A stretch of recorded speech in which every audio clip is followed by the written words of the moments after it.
Yang betul pun baik. Okey, baik. Bismillahirrahmanirrahim. Assalamualaikum warahmatullahi wabarakatuh.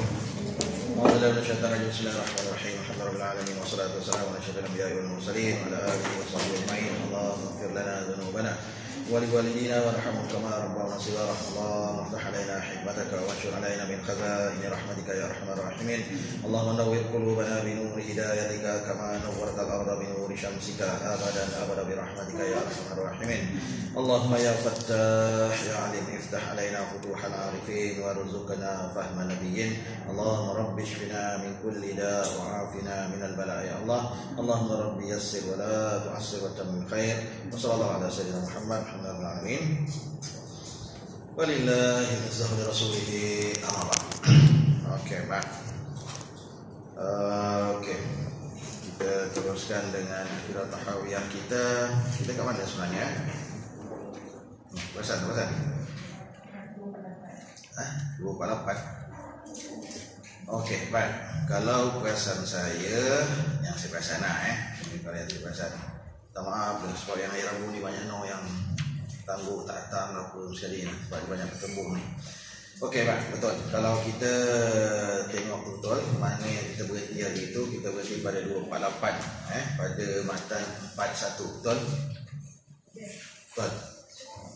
Betul Okey, baik. Matan 41 kita berhenti hari itu. Okey, baik. Tak apalah, saya tarik sedikit ke belakang supaya dapat dia punya kronologi dia. Kalau tak ada ni kan tiba-tiba dia masuk je matan baru ni kan dia tak tahu benda cerita dia kan. Okey, baik. Okey, matan kita tarik sikit pada matan 40. Baik, matan 40 pada muka surat 236. Okey. Matan 40 muka surat 236. Jumpa?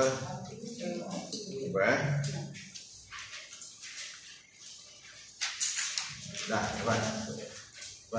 Okey. 236. 236 bukan 236 dulu. 236.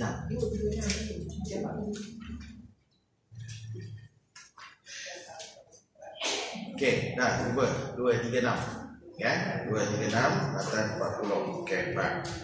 Matan 236, matan 236. Ke surat 236 matan 40. Aku dah betul dah. Okey, baik tuan-tuan. Okey, dia sebenarnya kalau kita tarik daripada matan 40 ni, sebenarnya dia adalah berkaitan dengan sebab yang mana sebelumnya adalah berkaitan dengan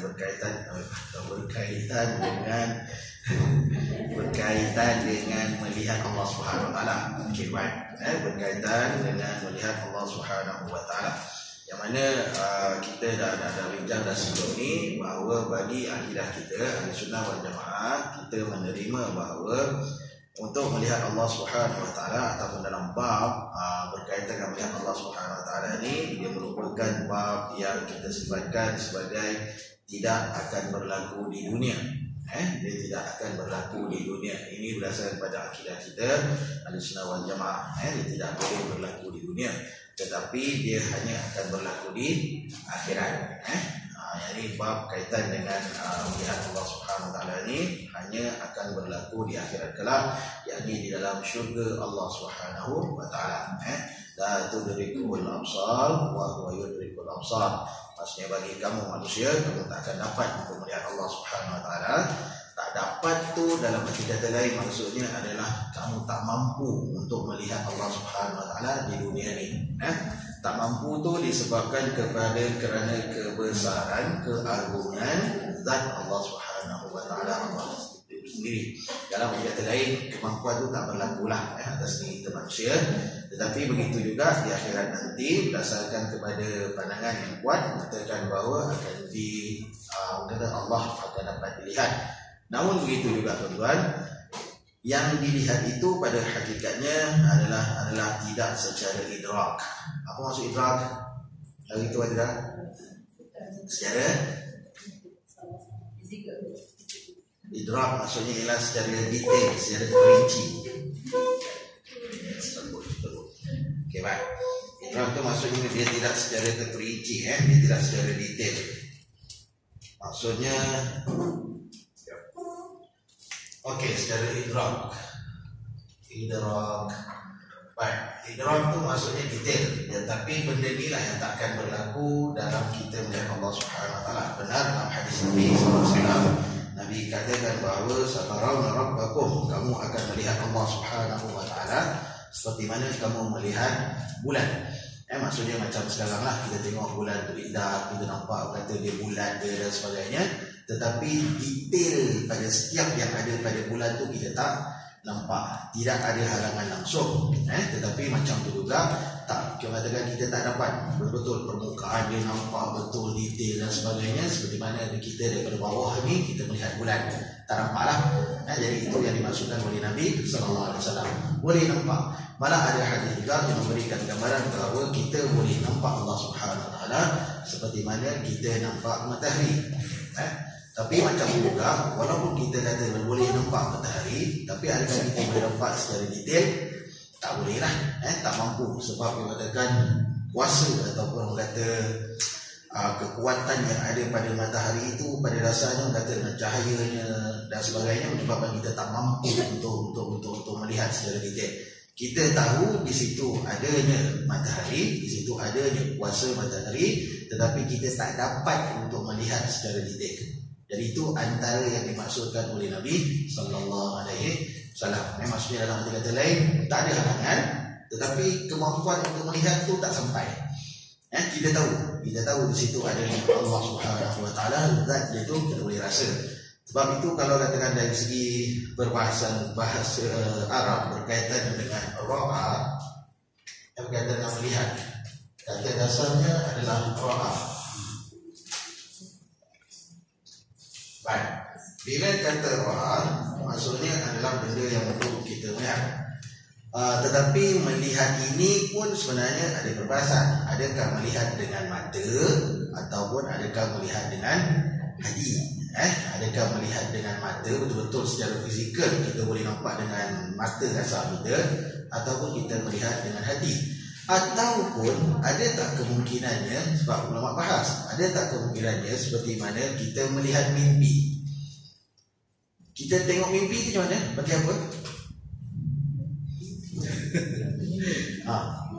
Kita bermimpi tu kan, mimpi malam sekalian tak masuk kaki tu kan, baik, kita tengok mimpi tu pakai apa? Tak ingat.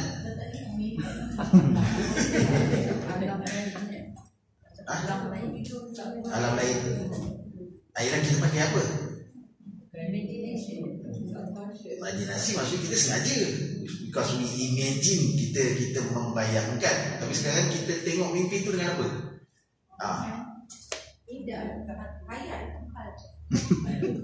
Mana datang khayal? Sedar pun tak.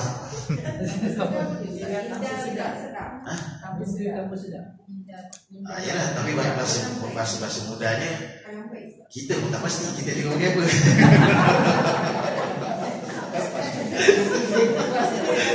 Sebenarnya clueless, kita tak dapat jawapan sebenar lah, kita tengok pakai apa. Tapi nak mengatakan bahawa tentang perkataan ra'a tu, tengok tu dia sebenarnya boleh berlaku dalam banyak bentuk. Itu pada hakikatnya lah. Walaupun Nabi SAW menggunakan satarawna rabbakum, kamu akan melihat Allah, tapi adakah melihat itu mesti confirm dengan guna mata? Satu, atau mungkin guna hati. Maksudnya kita tahu bahawa mengatakan wujudnya di situ Allah Subhanahu Wa Taala. Dua, ataupun macam yang tadi kan, bentuk yang ketiga lah, mimpi. Kita nampak, tapi adakah kita memang menggunakan mata atau menggunakan hati atau entah? Cuma semudah dia tu lah. Jadi maksudnya sekarang ni ialah lihat itu memang melihat, tetapi tidak yang pastinya satu kaifiyah tadi tu. Sebab tu kalau tuan tengok pada tak silap saya matan 39, kalau tak silap 39 ke 38,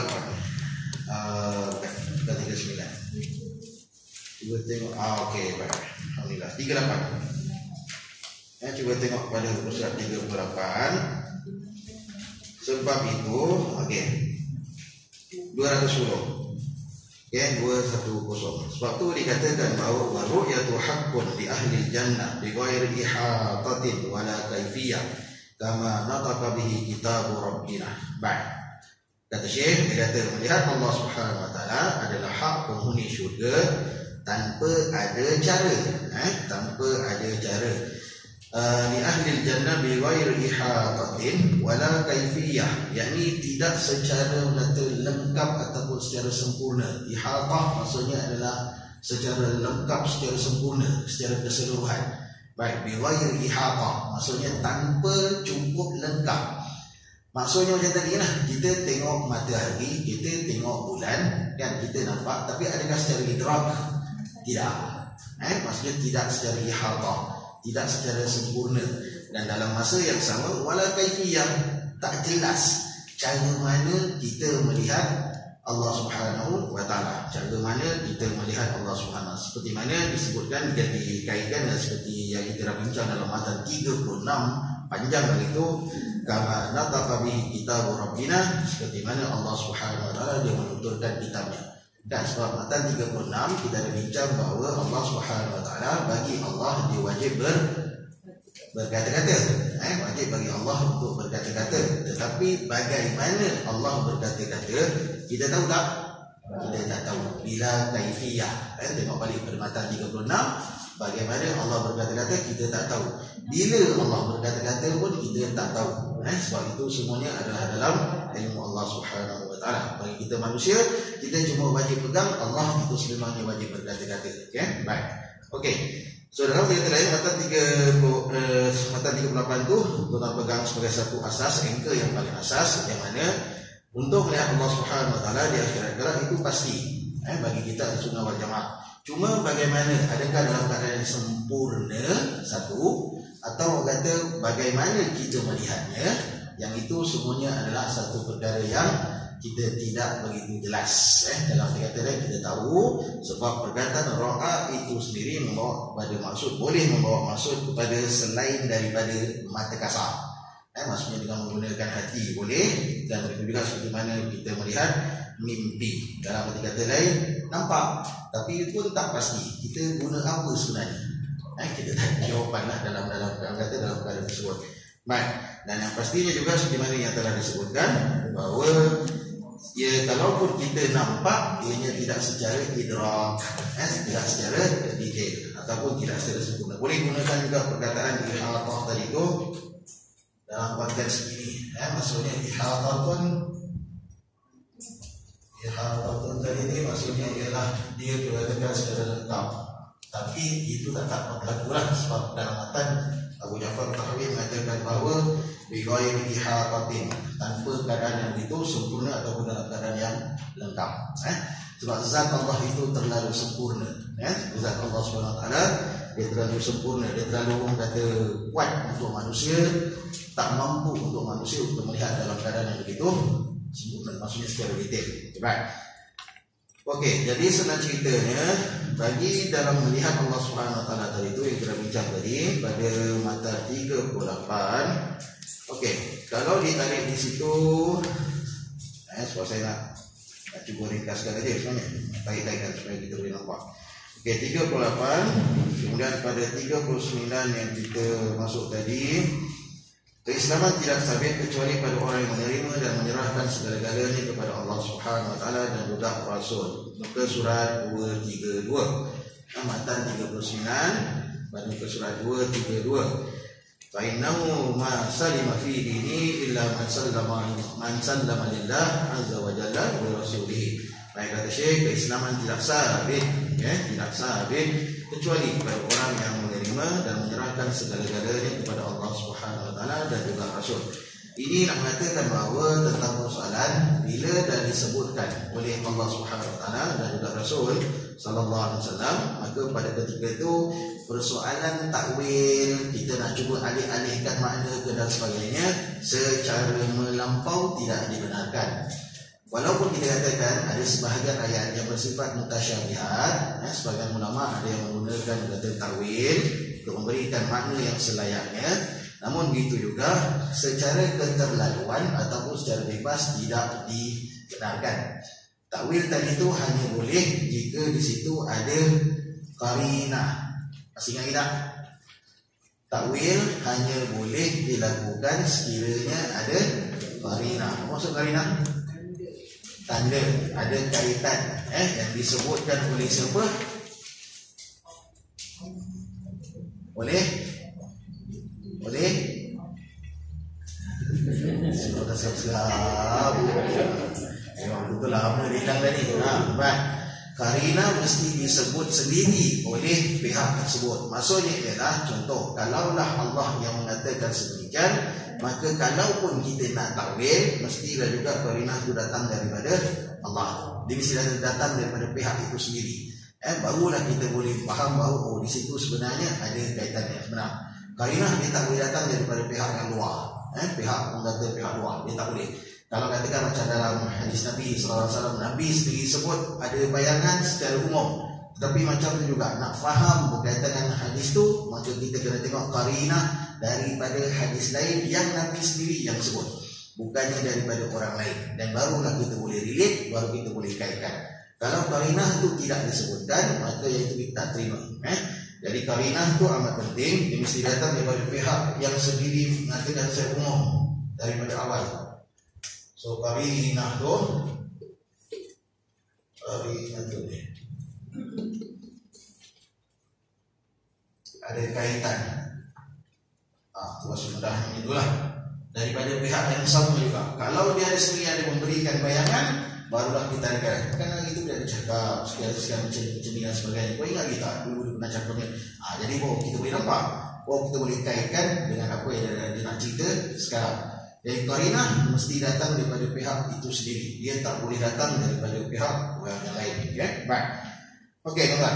So senang cerita, kalau kita perhatikan di sini, maka yang disebutkan dekat situ, keislaman tidak sabit kecuali pada orang yang menerima dan menyerahkan segala-galanya kepada Allah Subhanahu Wa Taala.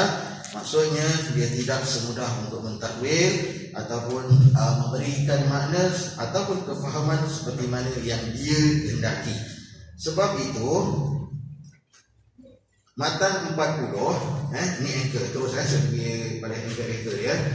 Sebab itu diberitahu kepada kita bahawa dalam Matan 40 kata Syekh, kata sesiapa yang memberi ilmu yang memberi bahaya kepada ilmunya dan tidak memahami dengan kesempurnaan fahamannya, maka terhalanglah dia untuk memahami ketulusan tauhid, kesucian ilmu dan juga kebenaran iman.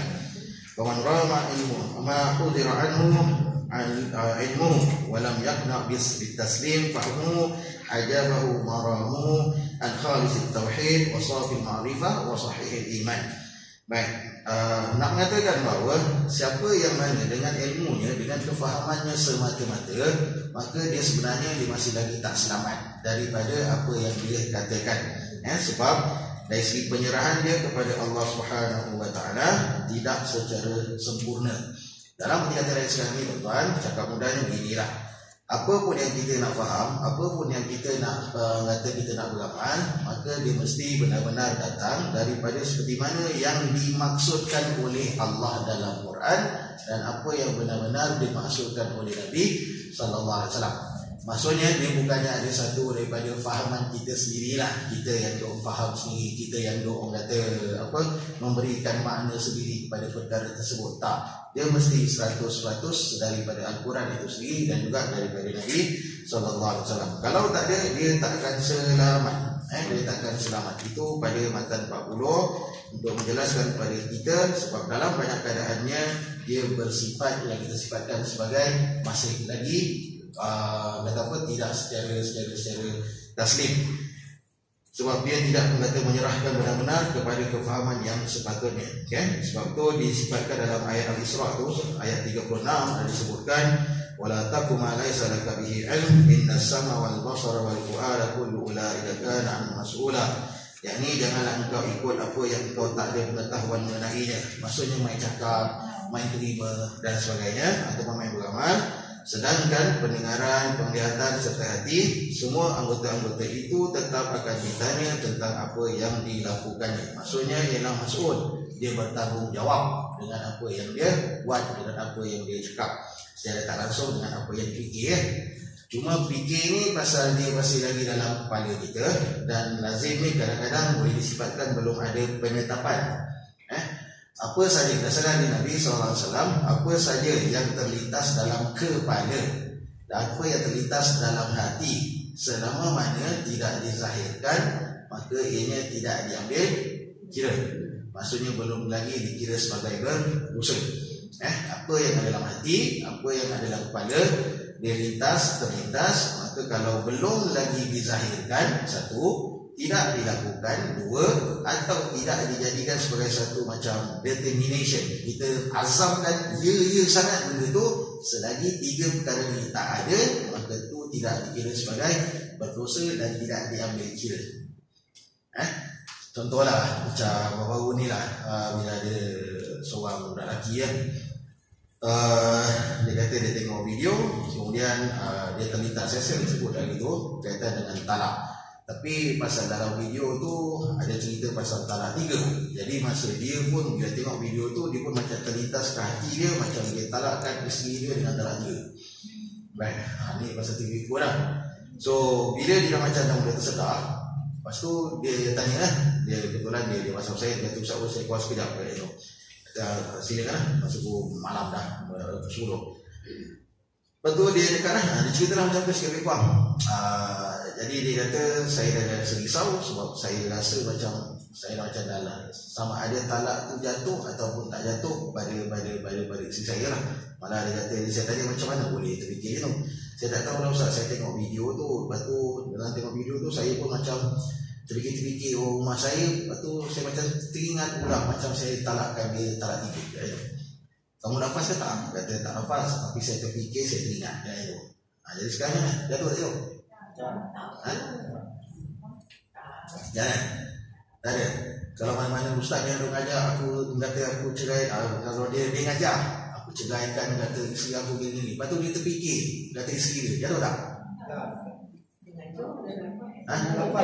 Memang dia terfikir tu, tak jatuh lah kan? Dia tak jatuh.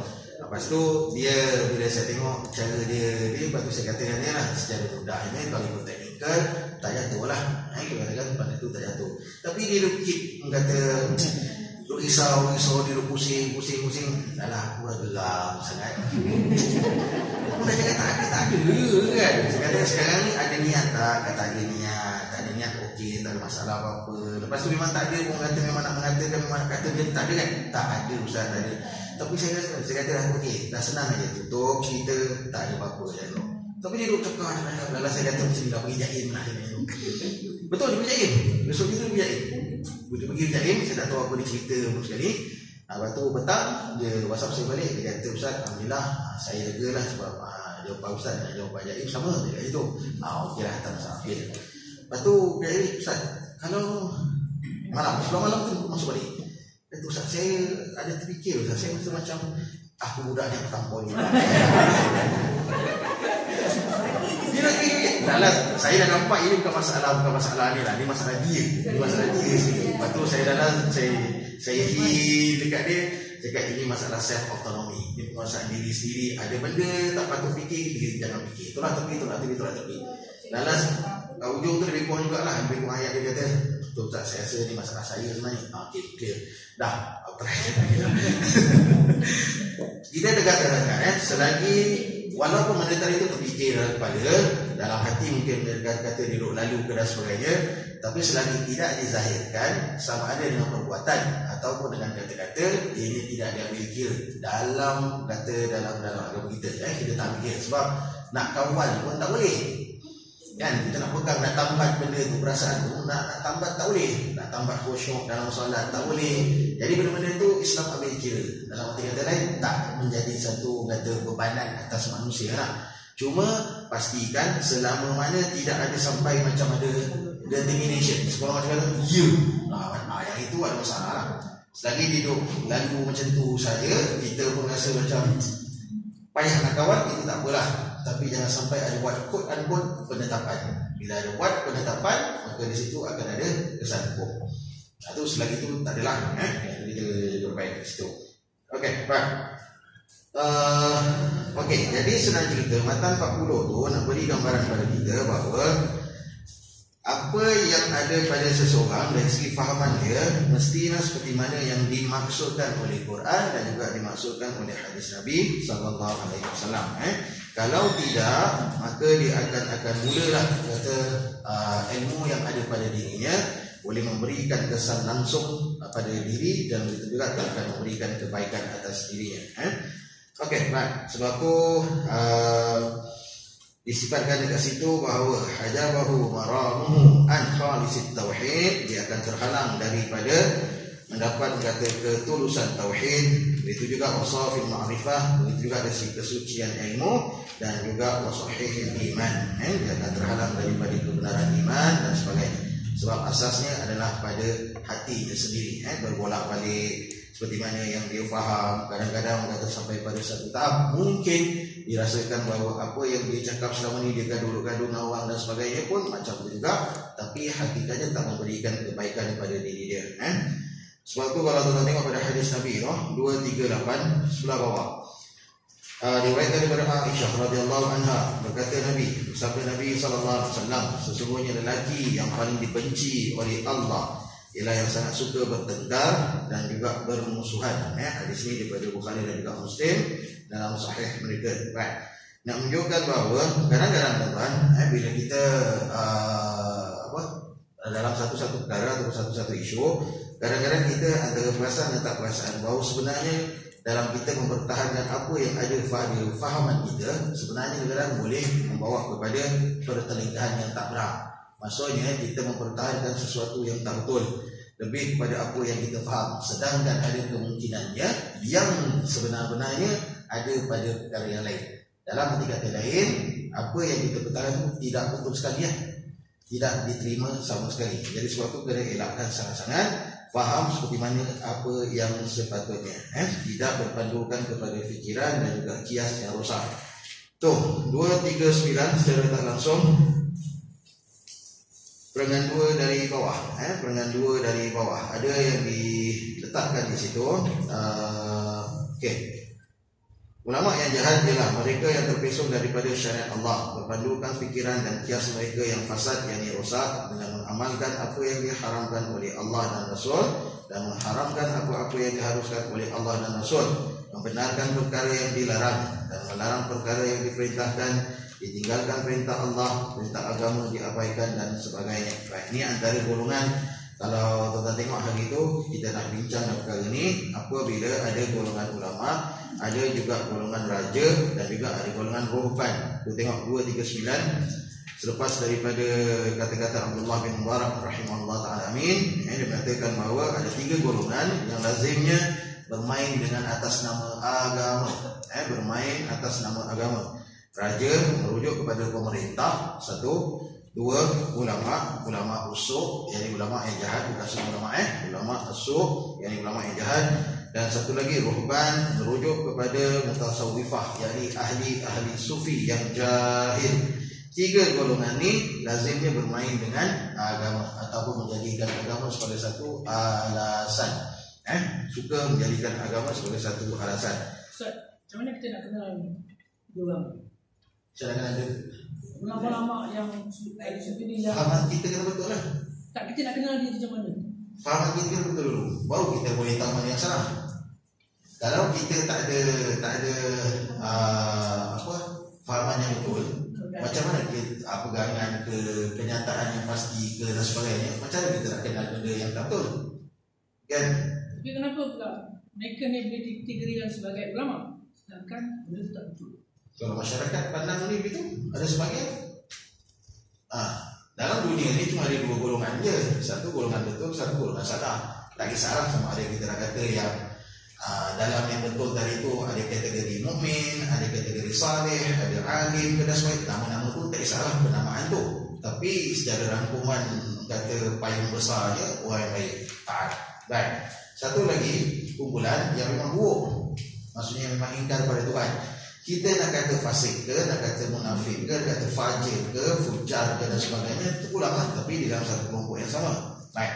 Cuma sekarang ni ialah macam mana nak bezakan antara yang baik dengan yang buruk. Maka kita sendiri pada dasar mudahnya ialah kita kena ada satu neraca ilmu, kefahaman betul, baru kita boleh bezakan yang ini betul, yang ini salah. Kalau kita sendiri pun tak ada alat neraca untuk timbang, kita tak boleh timbang, kita tak boleh nak kata yang betul, tak boleh salah, kita boleh terima tak boleh nilai sebab dari segi filtering tu untuk kita saring mesti dengan saringan yang betul, barulah kita katakan hasil tadi itu baik. Dalam arti kata lain, ilmu tu betul. Sebab tu kalau katakan dalam akidah dan sebagainya pun berkaitan dengan akidah tu, katakanlah macam apa yang dipegang oleh Ahli Sunnah wal Jamaah, baik kita kena clear betul-betul Ahli Sunnah wal Jamaah, baru kita boleh nampak salah pada Mu'tazilah, baru kita nampak salah pada Syiah, kita baru nampak salah pada Qadariyah dan sebagainya, baru terang. Tapi kalau kita yang sepatutnya ada pun tak ada, nak timbang, nak nilai macam mana? Tak boleh kan? Penerimaan orang, labeling daripada orang kepada seseorang, itu lazimnya kita susah juga kita nak cakap. Sebab kalau katakanlah contoh tu kan, kan sekarang tafsir juz berapa? 28. Surah? Masuk surah Talaq. Surah Al-Munafiqun dah lepas kan? Dah kan? Tapi tak bisa biar bagaimana. Okey, baik. Kalau siapa yang masuk dalam tafsir itu kan, dalam surah Al-Munafiqun, antara terutamanya pada ayat 4, dalam ayat 4 dalam surah Al-Munafiqun kan, apabila ada disebutkan bahawa secara tak langsung kalau kita nak quote daripada ayat tu, yang mana Allah ada berikan gambaran bahawa antara sifat orang munafik ni ialah lahiriah, daripada sudut kata-kata, penampilan dan sebagainya ialah jasad mereka tadi itu sebagaimana kata memberikan satu wow, kan? Betul kan? Orang munafik tadi itu dari segi kata-katanya dan sebagainya, kata wah putih, bagus, indah, persuasif dan sebagainya, nampak macam bagus.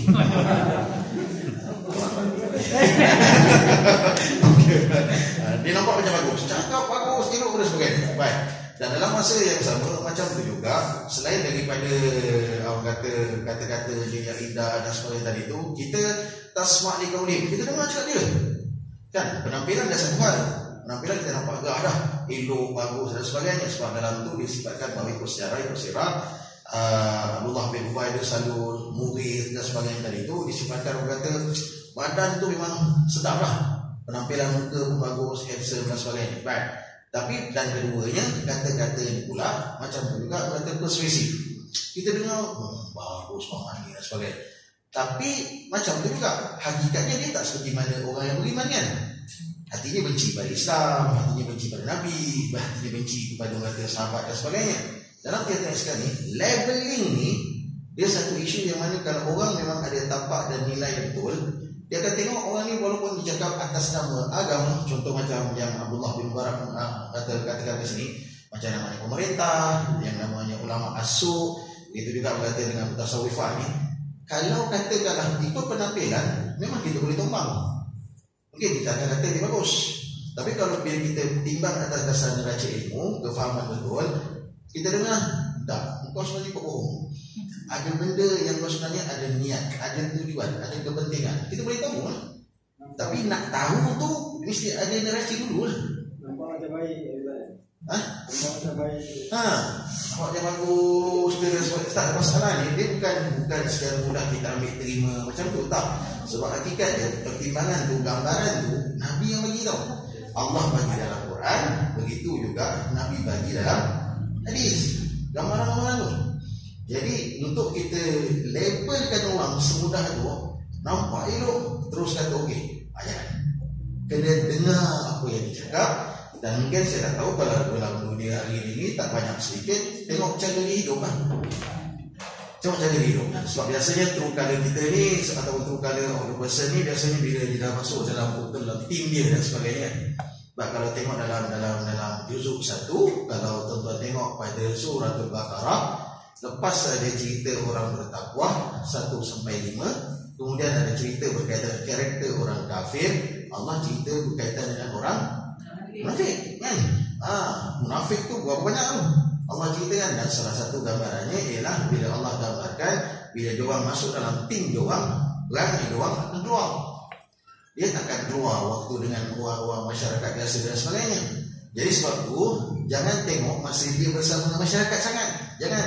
Mungkin tu antara boleh yang kita boleh perhati lah. Tapi nak tahu betul-betul, tengok masa dia masuk India. Yang itulah. Sebab biasa macam kita juga kan, kita hanya berkawan dengan orang yang boleh terima kepala kita. Kita sendiri pun kan. Ustaz, dalam golongan orang beriman pun ada orang munafik, Ustaz. Ada.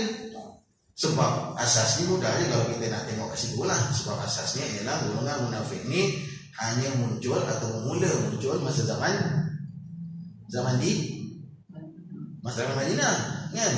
Zaman Mekah tak ada munafik. Sebab zaman Mekah ni cakap mudahnya hanya ada kafir ataupun Islam. Itu je cerita dua, kafir atau Islam.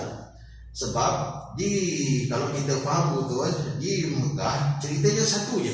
Siapa kuat, dia memerintah. Kan? Itu asas.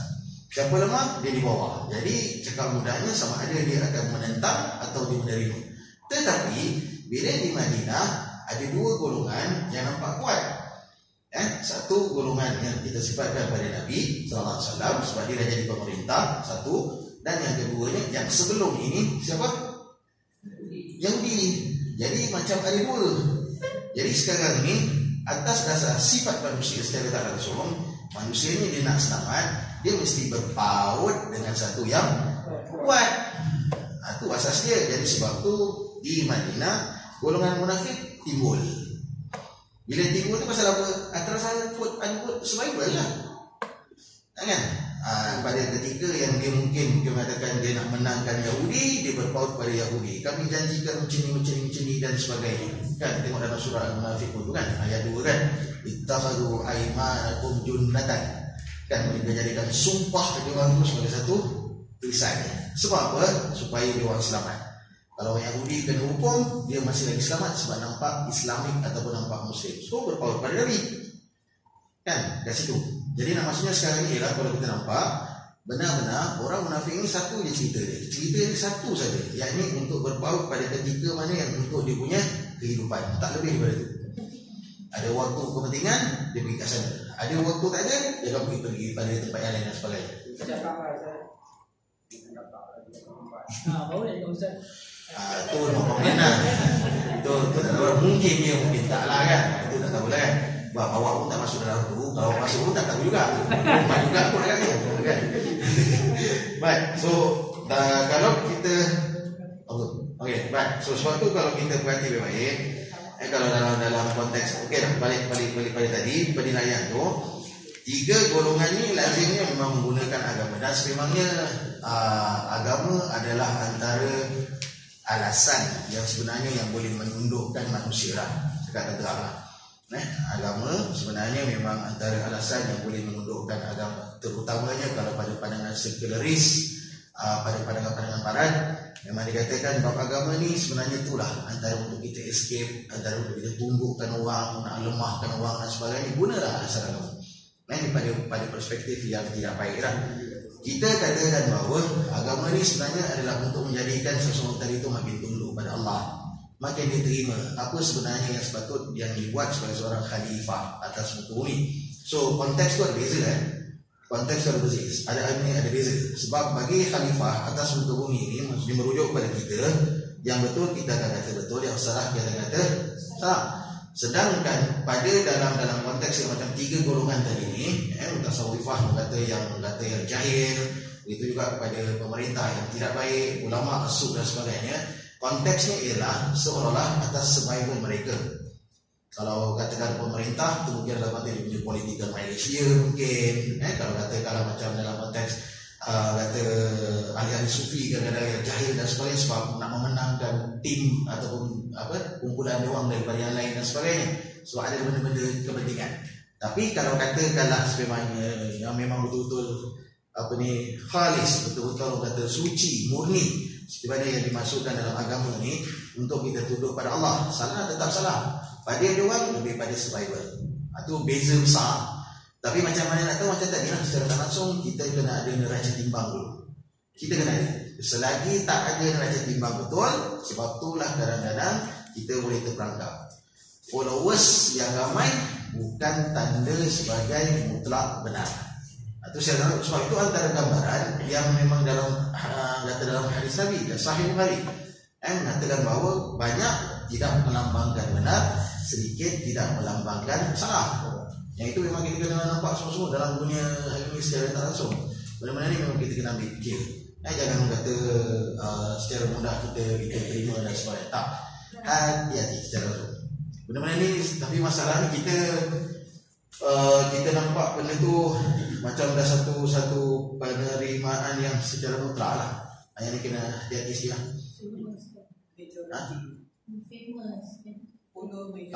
Yalah, populariti bukan satu benda yang kata benda mutlak dan sebagainya. Ini kena fikir salah. Sebab tu mbak kata yang kita dah sedengar lah, Sayyidina Ali disebutkan, dia kata la tanzur ila maqal, unzur ila maqal. Jangan tengok siapa yang bercakap, tapi tengok apa yang dia cakap. Yang itu memang dia dah bagi dah. Guideline tu daripada pangkal lagi dah. Dari zaman Nabi lagi dah dia bunyi-bunyi itu. Jadi mengkibatkan atas diri kita hati-hati. Cuma beza pendekatan, cara mungkin dan sebagainya itu mungkin berbeza lah. Tetapi daripada sudut sifat dan di hujung ceritanya hampir sama. Yang ini kita kena hati-hati sangat lah. Okey, baik. So tu mantan untuk 40 tu. Jadi jangan sampai pada satu tahap kita menerima sesuatu dalam keadaan kita rasakan benar, tapi hakikatnya dari segi pertimbangan itu adalah salah. Dalam keadaan kata boleh menyebabkan fahaman kita sendiri tak memberikan satu keadaan yang benar-benar baik dalam penyerahan kita kepada Allah Subhanahu wa taala. Yang kita kena ingat sangatlah. Okey, baik. So saya rasa saya sempat okey, pada matan 41. Okey.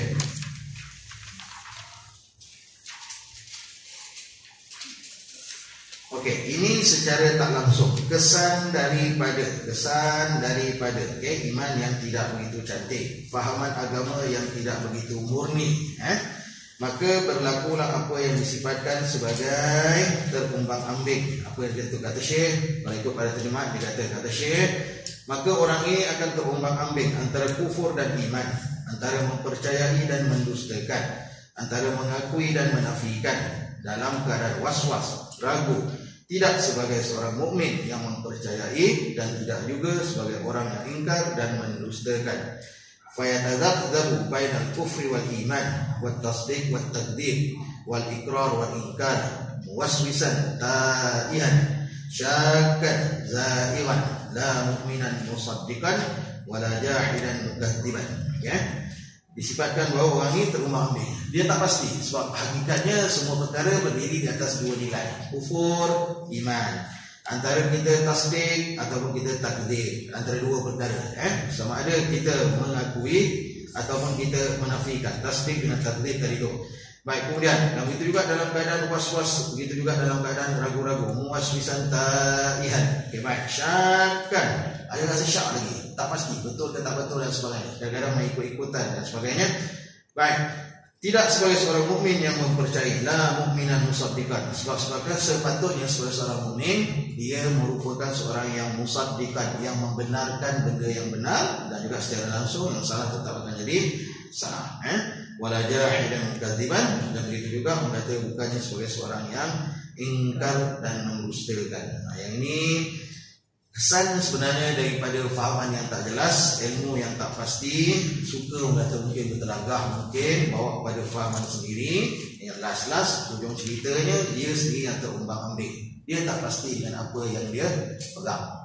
Sebab tu tuan-tuan, kita sebagai seorang Islam beriman dengan Allah SWT dan juga Rasul sallallahu alaihi wasallam, pastikan yang kita pegang walaupun sedikit pada fahaman kita ilmunya, tapi biar jelas, biar pasti. Jangan kata antara ya dengan tidak. Kadang-kadang kita pun tak pasti mana satu yang betul, mana satu yang tidak dan sebagainya. Dalam bab fiqah mungkinlah kot.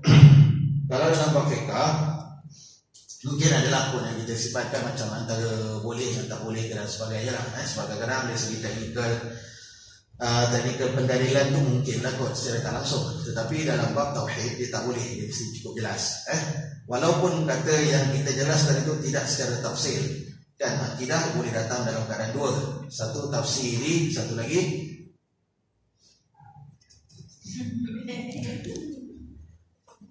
satu secara tafsir, satu lagi secara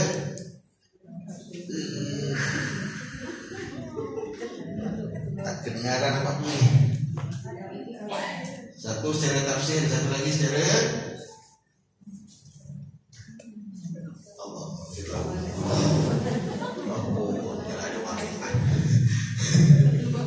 Satu secara ijmali, satu lagi secara tafsiri.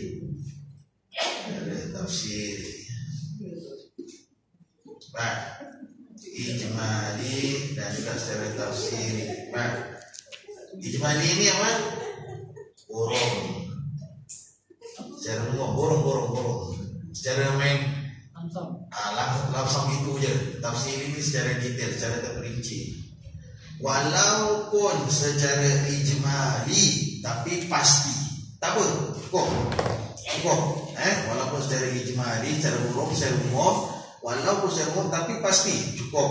Okay? Untuk orang awam kita terima, tak ada masalah apa. Waktu yang selalu disebutkan bagi yang kata suratul Ikhlas 4 ayat tu cukup dah. Secara mudah.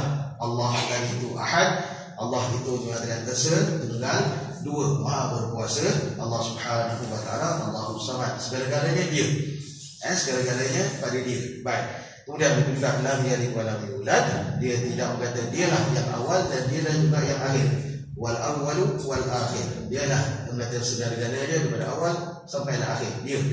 Baik, dia tak ada beranak, tak ada tasalsul. Ingat lagi tasalsul? Habis. Ajar asyik kita buat ujian aja. Ujian. Tasalsul maksudnya ada silsilah.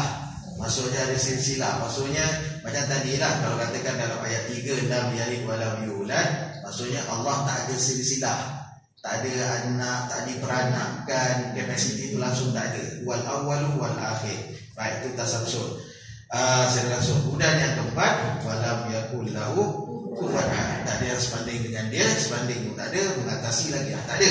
Jadi dalam kata-kata lain sekarang ni, 4 ni walaupun secara ijmal, tapi pasti dia sebenarnya dah selamat. Ada pun siapa yang boleh pergi secara tafsir, secara detail, silakan.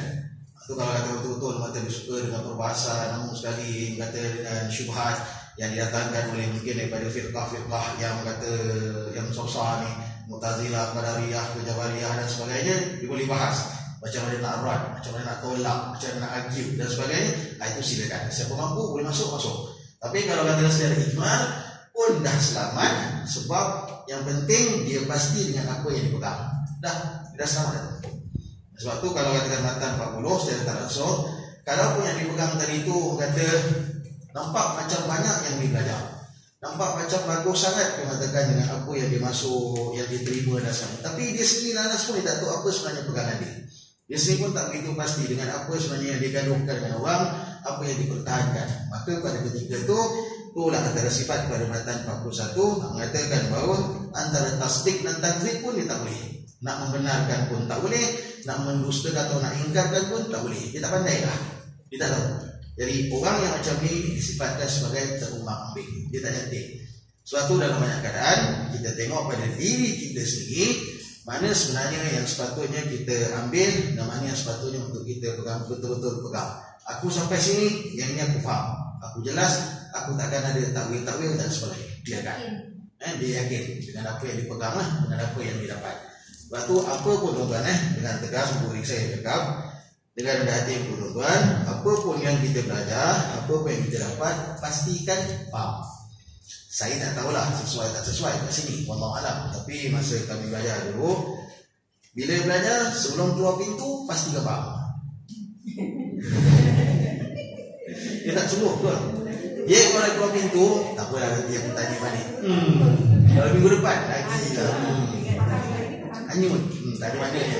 Pastikan, itu memang saya pegang dulu. Daripada dulu, masa belajar dulu, memang saya dapat daripada sekolah menengah dulu. Sebelum keluar kelas, sebelum keluar pintu, pastikan faham topik yang itu. Faham? InsyaAllah, lama dia memang dia lama dalam kepala.